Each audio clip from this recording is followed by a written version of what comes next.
Ao longo da história da humanidade, algumas civilizações, perdidas há milênios, nos deixaram de herança um enorme complexo e incompleto quebra-cabeças, do qual as peças que faltam nos enchem de questionamentos como quem, por quê e como fizeram aquilo. Hoje eu estou aqui para compartilhar com você o que os historiadores e cientistas sabem, e sabem muito pouco, sobre construções antigas que aterrorizam a todos, no sentido de não haver uma explicação plausível que nos diga como foi possível realizar aqueles feitos, uma vez que, até onde se sabe, os antigos construtores não contavam ainda com ferramentas e maquinários adequados para, por exemplo, sequer carregar um bloco de granito de 3 toneladas por quilômetros e encaixá-lo a outros milhares. Mesmo assim, eles o fizeram. Vamos conhecer tais lugares? Vamos? Situada na ilha de Malta, Gigantia é considerada até hoje a segunda estrutura mais antiga feita pelo homem, perdendo somente para Göbekli Tepe, na Turquia. Segundo arqueólogos e historiadores que ainda realizam trabalhos em Malta, o complexo megalítico foi construído entre 3.600 e 3.000 a.C., quando a agricultura estava se estabelecendo em Malta. Com base na evidência de sacrifício animal e pequenas estatuetas, os especialistas acreditam que Gigantia tinha um significado ritual. O que é mais incerto, no entanto, é precisamente como uma sociedade primitiva, com apenas ferramentas de pedra à sua disposição, poderia ter cortado e transportado os materiais usados para construir o templo. O complexo foi formado por uma série de templos interconectados, cercados por uma única parede de calcária a 6 pés. Algumas das pedras usadas para construir o complexo eram enormes, medindo 5 metros de altura e pesando até 50 toneladas.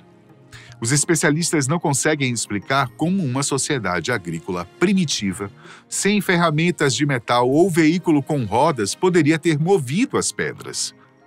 Alguns especularam que os construtores transportavam as vastas rochas em rolos feitos de pequenos seixos. No entanto, os moradores locais têm uma lenda que reconhece, ou talvez explique, o enorme feito da construção de Gigantia. Grandes estátuas femininas encontradas no local sugerem que o templo era dedicado a uma deusa-mãe agrícola. Essa deusa é lembrada nas lendas locais como uma mulher gigante chamada Sansuna, que não comia nada além de favas e mel, e deu luz a um filho de um dos homens locais. A lenda conta que Sansuna foi a construtora de Gigantia, um feito que ela alcançou em um único dia, ao transportar as pedras para o complexo em sua cabeça. É por essa razão que o complexo é hoje conhecido como Gigantia ou Torre de Gigante.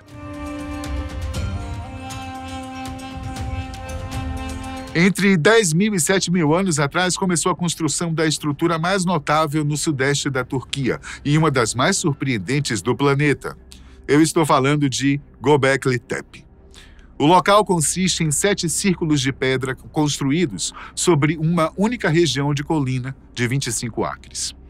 Os construtores de cada anel os construíram a partir de 9 megalitos, formados em pilares em forma de T.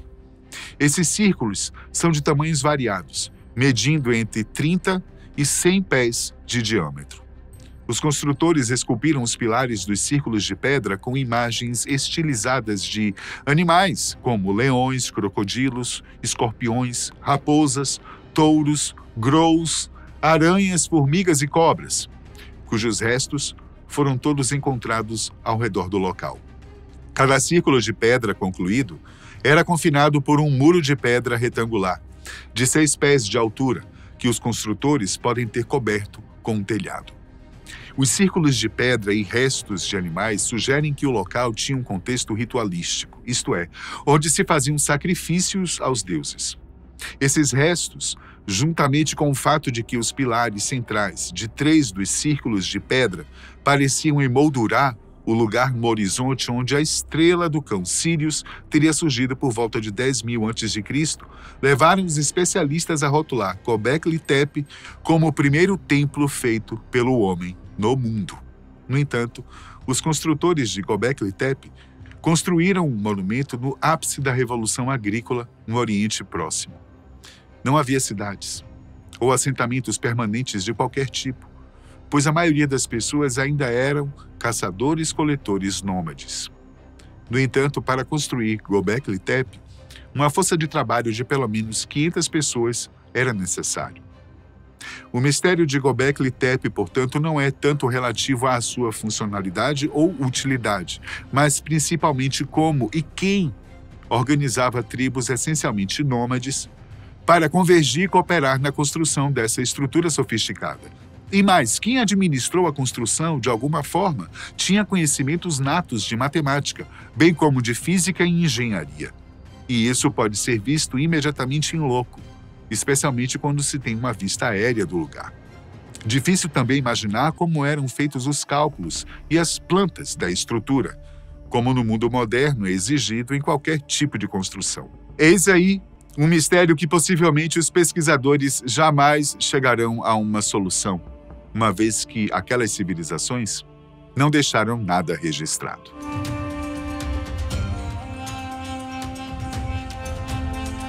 Existem muitas construções que, dado o nível da sua complexidade ou capacidade de levantar dúvidas, acabam virando pura especulação. No entanto, alguns locais são tão incomuns que certos especialistas não acreditam que mãos humanas os construíram. Um desses locais é o monumento Yonaguni, que fica submerso na costa sul de Yonaguni, uma das ilhas Ryukyu do Japão. O monumento consiste em uma coleção de esculturas de arenito e argilito, o que parece ser uma estrada, plataformas em forma de estrela e uma enorme pirâmide escalonada, e tudo isso preso ao fundo do mar. Muitas pessoas acreditam que o monumento é uma formação natural. As várias estruturas parecem compartilhar fraturas e juntas paralelas, que os especialistas acreditam terem sido causadas por atividade sísmica na área. A teoria deles é que terremotos fraturaram e deslocaram pedaços individuais de rocha que foram então erodidos pelas correntes para produzir as curiosas esculturas esculpidas em pedra debaixo d'água. No entanto, Masaaki Kimura, um professor da Universidade de Ryukyu, acredita que o monumento foi feito em algum momento da história pelo homem. O professor Kimura baseia sua crença na natureza precisa dos monumentos.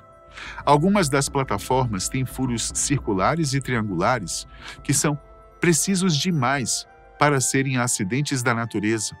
Além disso, muitas das lajes individuais são cortadas em ângulos retos exatos e agudos, em vez de ter um formato menos preciso e mais arredondado de uma peça formada pela erosão.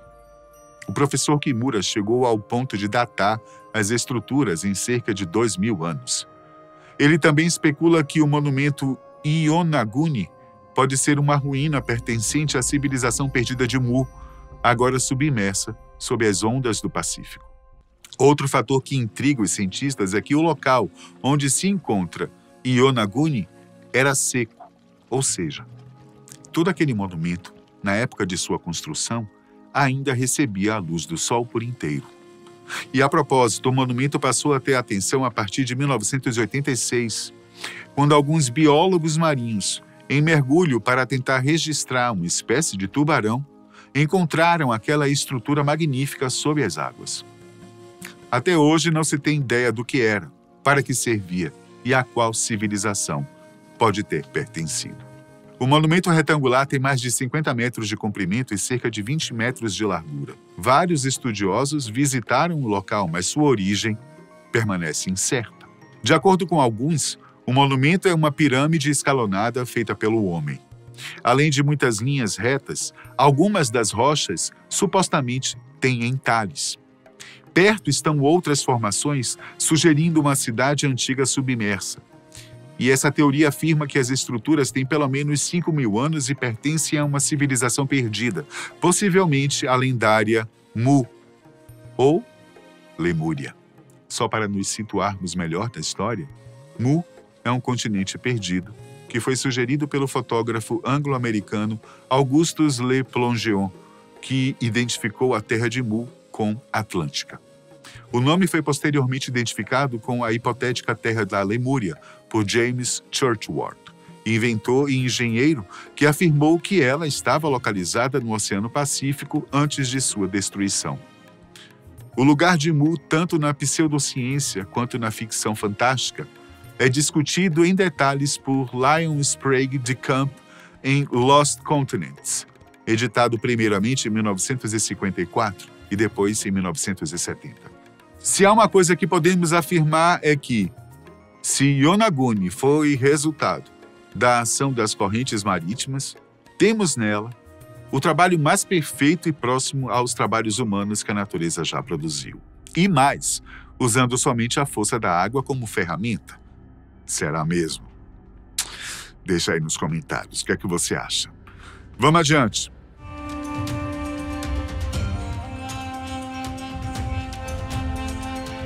Em 1991, inspetores do governo alemão tiraram fotos aéreas de uma pequena cidade alemã chamada Goseck e viram algo estranho. No chão parecia haver uma crista circular gigante escondida sob um campo. Os arqueólogos levariam 12 anos para perceber que esta crista eram restos de um antigo observatório solar. Eles também encontraram os restos de fogos rituais e ossos humanos com marcas de corte, indicando que o círculo não era apenas para a observação das estrelas, mas também para sacrifício humano. Curiosamente, um disco de bronze de 3.600 anos foi descoberto a apenas 25 quilômetros de distância do local e é considerado a mais antiga representação concreta do cosmos. Ele compartilha uma semelhança impressionante com o Círculo de Goseck. A surpresa dos inspetores não era para menos, afinal, no chão, abaixo deles, estavam os restos sombrios de um círculo de 75 metros de largura e cortado em 3 pontos, até então completamente ocultos de todos. Em 2002, um grupo de arqueólogos começou a escavar o local. Suas descobertas revelaram que o Círculo de Goseck, como ficou conhecido, consistia em 2 anéis de paliçadas cortados com 3 conjuntos de portões. Esses portões estavam alinhados com o nascer e o pôr do sol nos solstícios. O alinhamento dos portões sugere que Goseck foi projetado e construído como um antigo observatório solar. No entanto, a precisão e o conhecimento astronômico dos designers e construtores dos locais surpreenderam os arqueólogos. Porque Goseck foi construído por volta de 4.900 anos antes de Cristo, durante o Neolítico Europeu, o que significa que o local é anterior às pirâmides. Ele foi usado por 2 séculos antes de ser inexplicavelmente abandonado. No entanto, Goseck guardava um mistério adicional e mais sombrio. Durante as escavações, os arqueólogos encontraram nada menos que um esqueleto sem cabeça no portão sudeste do círculo. Eles também descobriram restos de fogueiras e outros ossos humanos e animais com marcas de cortes deliberados. Esses cortes sugeriram que uma descarnação deliberada estava ocorrendo no local. Seja essa atividade relacionada ao sacrifício humano ou a um tipo específico de ritual de sepultamento, a curiosa junção de conhecimento avançado e rituais primitivos em Goseck torna a sociedade por trás da construção do círculo um enigma contínuo. Segundo arqueólogos e também turistas que o visitam, se há um lugar que provoca arrepios é o Templo de Ain-Dara, localizado no noroeste da Síria. Talvez não possa ser um antigo lugar para adoração e rituais, ou nem mesmo por infelizmente ter sido bastante danificado, para não dizer praticamente destruído, em 2018, durante um ataque aéreo turco, na Guerra Civil da Síria. A história que esse lugar guarda, assim como as famosas pegadas gigantes, é que deixam todos atônitos. O Templo de Ain-Dara é um sítio arqueológico fascinante e cheio de mistérios, construído aproximadamente entre 1300 e 740 anos antes de Cristo. situado perto da cidade de Alepo, acredita-se que ele tenha sido um templo dedicado a uma divindade importante, possivelmente a deusa Ishtar, conhecida na Mesopotâmia como a deusa do amor e da fertilidade. No entanto, a função e o significado exato do templo ainda são discutidos entre especialistas, já que apresenta uma simbologia rica e, ao mesmo tempo, enigmática. Um dos aspectos mais intrigantes do templo de Andará são as enormes pegadas esculpidas na pedra, localizadas logo na entrada. Essas pegadas medem 1 metro cada uma e estão posicionadas de forma que sugerem uma passagem ou entrada de um ser de proporções sobre-humanas. O mistério dessas pegadas tem alimentado debates e teorias por séculos. Uma das interpretações é que as pegadas foram intencionalmente esculpidas para simbolizar a presença de uma divindade, indicando que o próprio Deus ou deusa pisava naquele espaço sagrado ao entrar no templo. Alguns estudiosos acreditam que as pegadas representam o trajeto de uma divindade entrando no templo e se dirigindo ao santuário interno, onde estaria a imagem sagrada, como uma forma de sacralizar o espaço. Outra teoria é que as pegadas foram associadas à deusa Ishtar, pois há uma escultura dela no templo. No entanto, há especialistas que discordam e sugerem que a imagem de Ishtar poderia ter sido adicionada por assírios, que ocuparam a área posteriormente. E isso abre a possibilidade de que as pegadas não estejam necessariamente ligadas a ela, mas a um conceito mais antigo de divindade. Além das teorias acadêmicas, há lendas locais que sugerem uma explicação mítica. Algumas contam que um deus gigante, com pés de garras, deixou essas marcas ao visitar o templo, enquanto outras acreditam que os próprios construtores eram gigantes. Essas histórias remetem a crenças antigas sobre gigantes habitando a Terra e ajudam a reforçar o mistério das pegadas como algo quase sobrenatural. Se você encarnasse um especialista, hein? O que é que você diria sobre Andará? Em 1850, uma tempestade nas ilhas Orkney, na Escócia, revelou algo surpreendente. Escondida sob camadas de areia, havia uma vila neolítica única, de construção em pedra, erguida entre 3100 e 2480 a.C. Esse assentamento, conhecido como Skara Brae, poderia ser considerado minúsculo pelos padrões modernos. Ele continha apenas 6 pequenas casas, apertadas umas às outras e conectadas por passagens estreitas e cobertas que, supostamente, funcionavam como ruas. Surpreendentemente, as comunidades dessas casas eram bastante modernas. As paredes de pedra eram revestidas com argila e cada residência dispunha de prateleiras de pedra para utensílios de cozinha. Cada casa possuía também camas de pedra que lembravam muito as usadas em outras ilhas escocesas em épocas posteriores. Apesar dos desafios do clima rigoroso da região norte, os habitantes de Skara Brae parecem ter se adaptado bem aproveitando a terra para coleta, caça e pesca. A vila foi projetada para proteger e isolar sua pequena comunidade dos elementos naturais. As ruas cobertas e as casas, sem janelas, ofereciam abrigo, e todo o vilarejo era circundado por um monte de terra que funcionava como um quebra-vento. Curiosamente, esse quebra-vento não foi construído para essa função. Ele era, na verdade, um antigo depósito de lixo de uma ocupação anterior. Os construtores de Skara Brae abriram caminho no monte para construir suas casas e passagens, mas deixaram o restante no lugar para proteção. Skara Brae é frequentemente chamada de a Pompeia do Neolítico, por causa de sua súbita desocupação e estado impressionante de preservação. No entanto, diferente de Pompeia, Skara Brae não foi abandonado por conta de um desastre natural.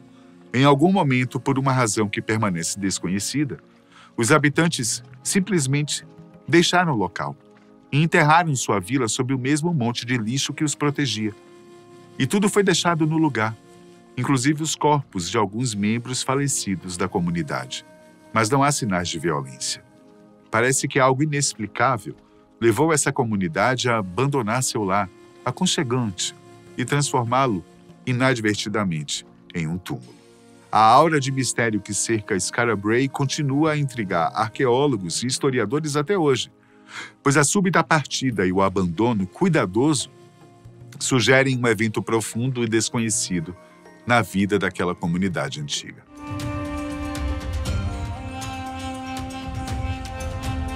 No final do século VIII a.C., o Império Assírio testemunhou a ascensão de um novo monarca, Sargão II. Pouco se sabe sobre o vínculo entre Sargão e o rei anterior, mas a falta de registros claros leva muitos a acreditar que ele possa ter reivindicado o trono à força. Determinado a estabelecer seu próprio legado, Sargão lançou mão de um ambicioso projeto, a construção de uma nova capital. Em 717 a.C., ergueram-se os primeiros alicerces de Dur-Sharrukin, também conhecida como Khorsabad, localizada próximo à próspera cidade de Nínive, na atual região norte do Iraque. Dur-Sharrukin, ou Fortaleza de Sargão, não foi apenas mais uma cidade.